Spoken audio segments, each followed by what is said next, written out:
Mari belajar dari Italia. Apa yang sebenarnya terjadi di Italia? Apa yang bisa kita jadikan contoh agar tidak terjadi di Indonesia? Kreatif konten ini berasal dari artikel warga Italia, dipersingkat dan dilengkapi data agar lebih mudah dipahami. Tahap 1. Kasus pertama diumumkan. Itu cuma flu. Apa pentingnya pakai masker? Orang-orang ini cuma lebay.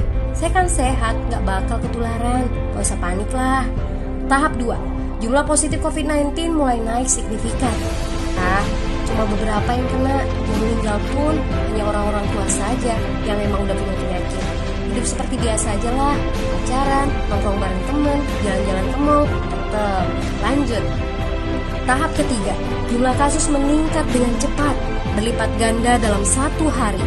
Tingkat kematian pun bertambah. 7 Maret, lebih dari 5.000 kasus positif COVID-19. Zona merah diberlakukan di Italia. Wilayah yang dikarantina hampir 25% dari luas Italia.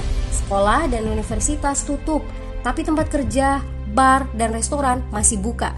Sementara itu, 75% wilayah lain masih menganggap enteng COVID-19.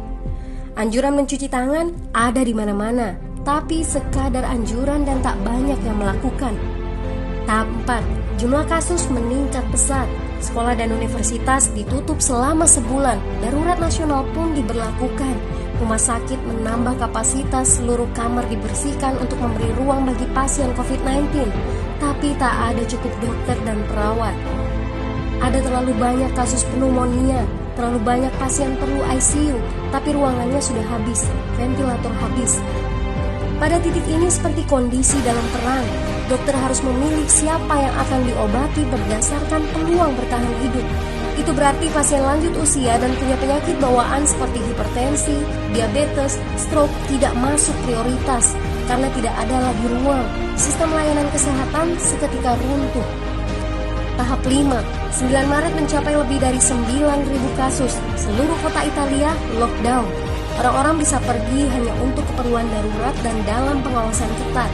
Semua bisnis masih dibuka karena jika tidak, ekonomi akan runtuh. Itu kebijakan pemerintah. Mulai ada ketakutan, orang-orang mulai memakai masker dan sarung tangan. Tapi tetap saja, ada anak-anak yang merasa jagoan, masih ingin uji nyali. Pergi ke restoran rame-rame, hangout bareng, minum-minum dan lain sebagainya. Tahap 6.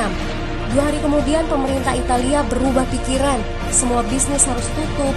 Bar, restoran, pusat perbelanjaan, semua jenis toko, kecuali supermarket dan apotek. Penyebabnya, karena dalam sehari yang positif bertambah lebih dari 2.000 kasus.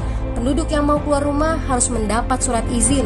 Surat izin ini didapatkan dari pos pemeriksaan polisi yang disebar di berbagai lingkungan. Yang melanggar bisa kena denda 3,3 juta rupiah. Bagi pasien positif yang tidak mau mengkarantina diri, bakal dituntut dengan pasal pembunuhan, hukuman 1-12 tahun penjara. 21 Maret jumlah korban meninggal di Italia terus meningkat melampaui Cina. Sebagai gambaran, luas Italia itu kurang lebih 2 kali Pulau Jawa. Penduduknya lebih dari 60 juta jiwa. Lalu apa yang harus kita pelajari dari Italia? Yuk, mulai dari diri sendiri, mulai dari di rumah aja. Jaga kebersihan lalu isolasi diri dan keluarga. Tidak keluar rumah kecuali sangat penting. Ini saatnya memulai solidaritas. Yang mampu harus mulai membantu yang tidak mampu. Ini adalah bentuk usaha dan doa kita semua. Semoga badai corona ini segera berlalu. Mari memulai kekompakan dengan membagikan informasi ini. Di rumah aja, mari belajar dari Italia.